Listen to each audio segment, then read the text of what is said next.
пахтакорӣ яке аз соҳаҳои асосии кишоварзии ҷумҳурии Тоҷикистон ба ҳисоб рафта, шароити боду ҳаво ва иқлими як қатор ноҳияҳои кишвар барои рӯёндани нархи сифаташ баланд мусоид мебошад. Кишоварзони хоҷагиёӣ, деҳқониву кооперативҳои истеҳсолии шаҳри Кӯлоб бо мақсади пешрафти вазъи иқтисодӣ бо маротиб зиёд намудани истеҳсоли ашёи хоми саноатӣ соли равон дар асоси тавсеяи мутахассисони соҳа бо истифода аз тухмиҳои хушсифати пунбадона дар майдони 2860 гектар кишт гузарониданд. Пас аз анҷоми тадбирҳои агротехникӣ ҷамъоварии ашёи хоми саноатиро вусъат бахшиданд.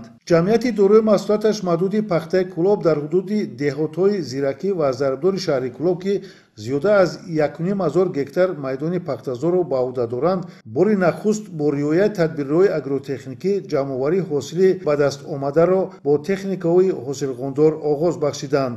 дар назардошти амалӣ намудани сиёсати аграрии ҳукумати ҷумҳурӣ дар шаҳри бостонии Кӯлоб имрӯз ҷамъоварии ҳосили пахта бо тариқи мошинӣ оғоз гардид ки ин ҳам бошад дар ширкати пахтаи Кӯлоб ки барои парвариши чигити тухмӣ ҷудо гардидааст. ҳадаф аз амалӣ намудани ҷамъоварии ҳосили пахта бо тариқи мошинӣ ин дастгирии деҳқон сари вақт ҷамъоварӣ намудан, беталаф ҷамъоварӣ намудани ҳосили пахта буда.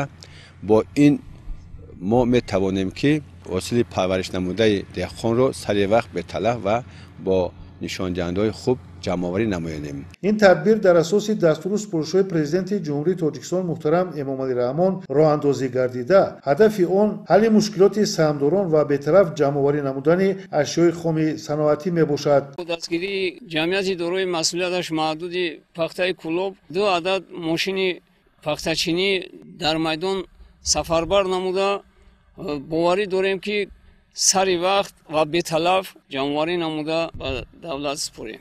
бартарии мошини пахтачинӣ дар он аст ки бо сифати баланд ва бо сарфи кам пахтаро ҷамъоварӣ намуда месупорем. дар ҳама деҳотҳои шаҳри Кӯлоб мувофиқи мақсад буда то имрӯз зиёда аз 1000 тонна пахта ҷамъоварӣ ва ба нуқтаҳои қабул супорида шудааст. ба иттилои мутахассисону кормандони ҷамъияти дорои маслиҳаташ маҳдуди пахтаи Кӯлоб, ҷамъоварии мошини пахта имкон дод ки дар як рӯз аз 20 то 30 тонна пахта ҷамъоварӣ карда шавад. Назирмади Сафар, Азизуллои Саид барои барномаи ахбор аз шаҳри Кӯлоб.